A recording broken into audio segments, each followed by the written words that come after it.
Hi, my name is Manish Gupta, and in this video, I'm going to talk about Apple's OpenELM models. So let's get started with what is this OpenELM's architecture and how are these models trained, right?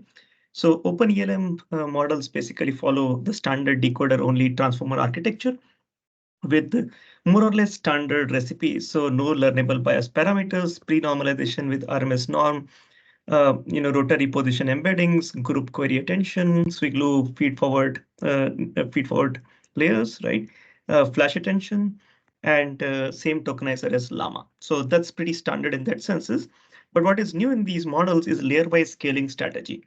So typically in most transformer-based models, there is a fixed number of attention heads per layer, and also there is a fixed uh, feed forward feed forward network size, right? However, in OpenELM, they basically believe in allocating more number of attention heads and more feed forward size parameters in the higher layers compared to the lower layers, which are closer to the input. And therefore, they have come up with um, this interesting formulation of deciding the number of attention heads and the number of dimensions in the feed forward network, right? So if n is the number of transformer layers, essentially, typically in standard networks, dimension for the feed forward network is given as m times d model, and it's typically m is typically 4, right? But they vary the number of attention and the number of attention heads typically is d model divided by dh. So they vary the number of attention heads for the ith layer. So for the ith layer, it is going to be given as alpha I multiplied by d model divided by dh.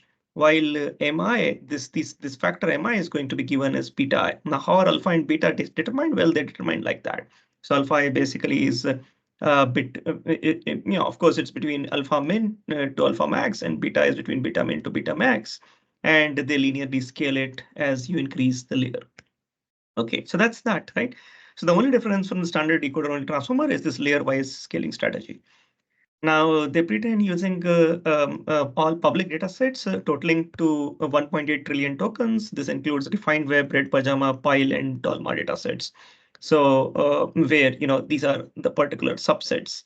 So of course, the pre-training datasets actually span across code, books, papers, and also social media in that sense is Reddit, and then Wikipedia and so on. Right? Of course, also C4, the large common crawl. So that's that. So how does OpenELM, how do these models perform? So specifically, they compare with these four previous models, OPT, Pythia, Mobilama, and OLMo. OLMo is a very recent model from LNAI, right? They have open sourced code and weights, and their 1.1 billion parameter model performs the best across several tasks. So 7 plus 5 plus 7. So these tasks, right? Um, and so the claim is that their OpenELM 1.1 billion parameter model is 2.36% better compared to the OLMo model, while requiring 2 times fewer pre-training tokens. So OLMo model is pre-trained on 3 trillion tokens. Their model is pre-trained on just 1.5 trillion tokens. Well, 1.5 to 1.8. So I think the 1.1 billion parameter model is pre-trained on smaller 1.5 trillion tokens, but maybe the larger models are pre-trained on larger 1.8 trillion tokens. Okay, so that's that. Now, in fact, on Hugging Face, they make four different sizes of models publicly available: 270 million, 450 million, 1.1 billion, and 3 billion. And the performance is measured on several tasks. So standard zero-shot tasks like these.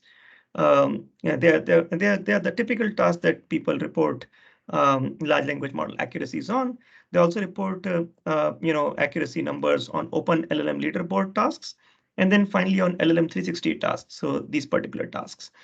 So these two, OpenLLM leaderboard and LM 360, essentially take few shot examples as input, while these ones, the first group is basically zero shot metrics. If you want to look at specific metrics, how well do they do on each of these tasks, you can look into the paper. They also trained instruction tuned checkpoints. So beyond these four pre-trained checkpoints, they also instruction tune these four pre-trained checkpoints on cleaned variant of ultra feedback dataset with 60K prompts. And that typically leads to an accuracy improvement of on average 1 to 2% on various metrics across these datasets.